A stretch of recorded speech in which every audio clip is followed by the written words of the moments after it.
Pemirsa, langkah pemerintah Indonesia melarang ekspor bahan mentah nikel menuai hasil positif dan pujian di tanah air. Tahun 2022 lalu, Indonesia berhasil memperoleh nilai tambah dari hilirisasi nikel sebesar 33 miliar dolar Amerika atau sekitar 514 triliun rupiah.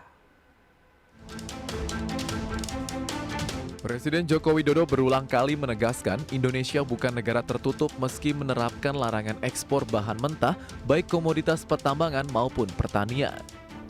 Saat ini pemerintah sudah melarang ekspor nikel dan bauksit serta akan melanjutkan untuk komoditas tambang lainnya. Dan pemerintah juga sempat melarang ekspor komoditas CPO. Pemerintah membuka pintu lebar bagi negara manapun dan perusahaan asing maupun dalam negeri untuk ikut bersama membangun industri pengolahan, terutama pertambangan nikel di Indonesia.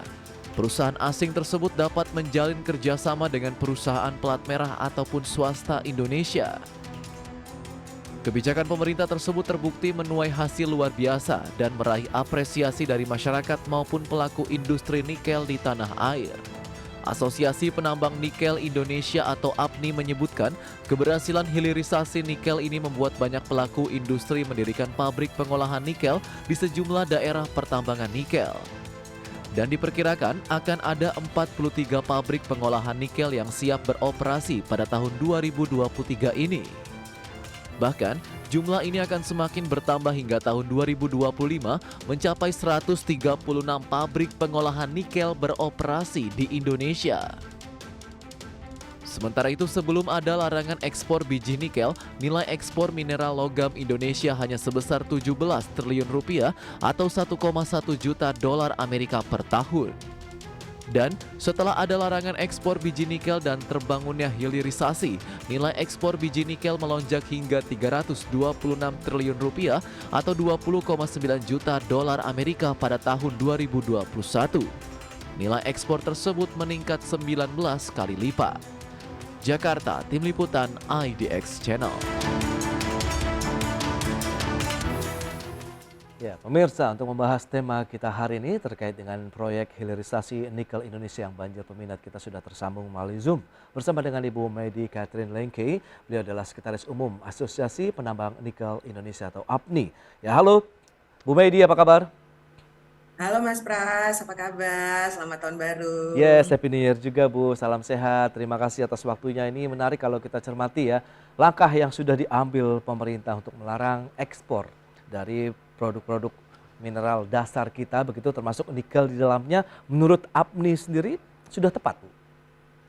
Ya, Mas Pras. Jadi sebenarnya kalau dari kita review kemarin ya, bahwa kalau di awal tahun 2020 itu kan kita cukup shock ya, kok tiba-tiba berhenti ekspor, yang Yes. harusnya 2022 jadi 2020, sedangkan demand dalam negeri itu walaupun sudah ada, tapi belum terjalin tata niaga yang baik ya. Oke. Jadi waktu itu kan yang mungkin sudah ada berita-berita di mana APNI juga cukup gencar ya berteriak menyampaikan kepada pemerintah bahwa demand-nya dulu dong, perbaiki dulu dong tata Yes. niaganya, tata kelolanya.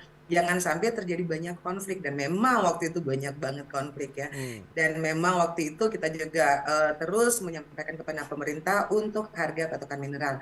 Dan akhirnya puji Tuhan berhasil ya. Di tahun 2020 akhirnya harga patokan mineral itu kan diresmikan atau dirilis secara aturan resmi oleh pemerintah dan semua harus mengikuti. Nah, ini adalah apa? Untuk mendukung program pemerintah mengenai hilirisasi. Bagaimana juga tambang-tambang itu kan milik bangsa Indonesia ya. Harta karunia Indonesia dong. Betul. Bagaimana pengelolaannya? Karena kalau kita lihat hilirisasi mineral nikel sejak tahun 2017 sampai saat ini, awal 2023, luar biasa keberhasilannya. Makanya bagi kami itu selalu kita sampaikan terlalu over. Kenapa? Kami takut cadangan kami tidak akan cukup untuk mengcover keseluruhan demand dari pabrik-pabrik yang melakukan pengolahan. Ya, Wow, seperti tadi kan oke. sudah disebutkan. Kalau tahun ini saja sudah 43 pabrik ya, dan memang yang terbanyak itu ada di Sulawesi Tengah, bahkan Sulawesi Tengah, Maluku Utara, mengikut Sulawesi Tenggara dan beberapa daerah lain.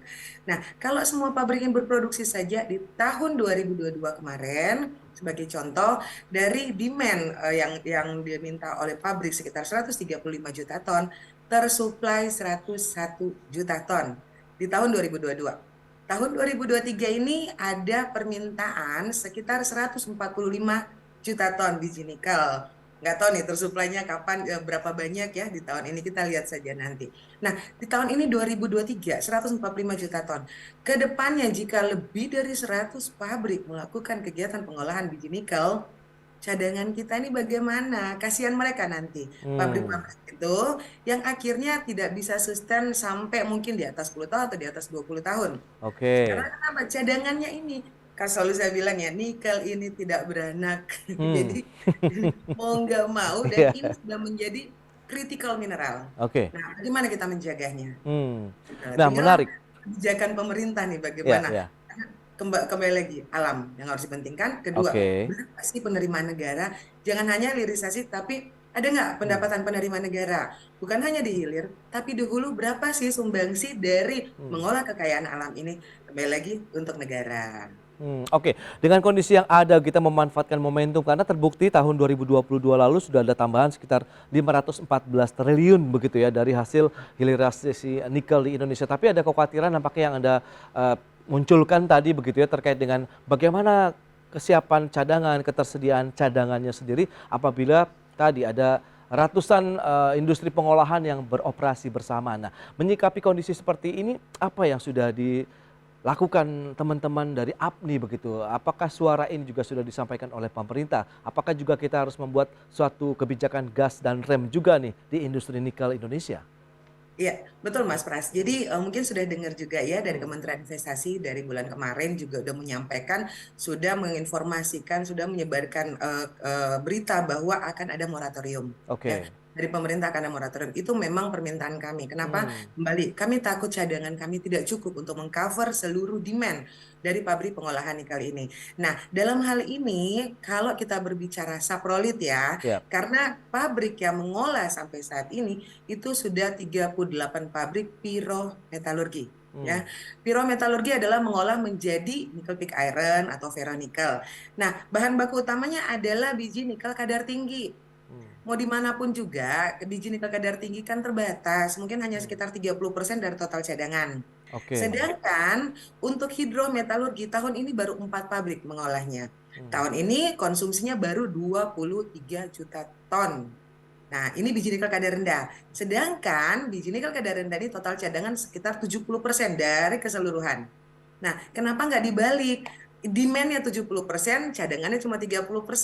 Sedangkan kalau hidrometalurgi, demand-nya cuma sekitar 30% doang, tapi cadangannya sampai berapa banyak. Nah, ini yang kita minta, stop untuk mengundang investasi, melakukan kegiatan pengolahan pirometalurgi, yaitu yang mengolah biji nikel kadar tinggi atau oke. namanya saprolit. Nah, bagaimana kita mengundang investasi untuk mengolah hidrometalurgi? Hmm, Karena ke depan hidrometalurgi ini yang menggunakan biji nikel kadar rendah atau lemonit, ya. ya. Biji nikel kadar rendah kan banyak banget yang tadi saya sudah sebutkan bahwa sekitar Hmm, 70% dari total cadangan. ya. Nah, demand-nya sedikit Hmm, tapi cadangannya banyak.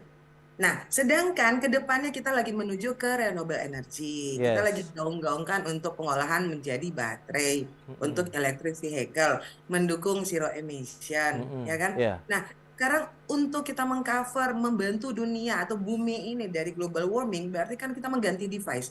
Mengganti Oke. device, dan puji Tuhan Indonesia mempunyai mineral pendukung untuk mengolah satu produk mendukung renewable energy. Salah satunya dari nikel. Nah, bagaimana ke depannya?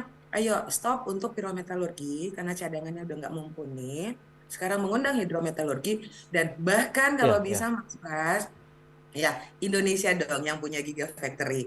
Indonesia dong yang punya end product, bukan setengah Hmm. produk atau cuma MHP atau cuma nikel sulfat. Nah, itu Tapi dia. Indonesia sudah harus punya baterai made in Indonesia. Aduh, Ya, bangga lah. itu dia. Bu Maidi, kalau kita lihat dengan kondisi yang ada lebih kepada memang di sini industri pengolahan yang setengah jadi kah atau yang sudah full begitu? Memang ini udah hasil akhir begitu dari industri biji nikel tadi, baik yang rendah maupun kandungan yang tinggi tadi. Ya, Hmm. jadi kalau kita balik dulu ke Hmm. pirometalurgi. Pirometalurgi itu kan mengolah biji nikel ya. Biji Ya. nikel kadar tinggi menjadi nikel pig iron atau ferronikel. Hmm. Nah, biji nikel itu raw material itu ada sekitar 9 kali pengolahan untuk menjadi stainless steel. Ini ke Oke. pirometalurgi dulu nih.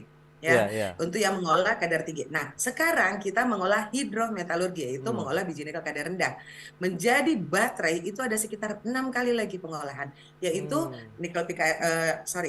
hidrometalurgi menggunakan biji nikel kadar rendah menjadi MHP, ya, mixed hydroxide precipitate. Kemudian dia akan menuju ke nikel sulfat, baru Oke. menuju ke prekusor, baru menuju lagi ke baterai katoda. Ingat, Ah, baterai itu ada namanya anoda dan katoda. katoda, iya. Nah, kita hanya bisa mengolah sampai katoda. Kenapa? Hmm. Karena untuk ke anoda, yaitu negatifnya tuh, kalau baterai itu bahasa umumnya itu yang negatifnya, Iya.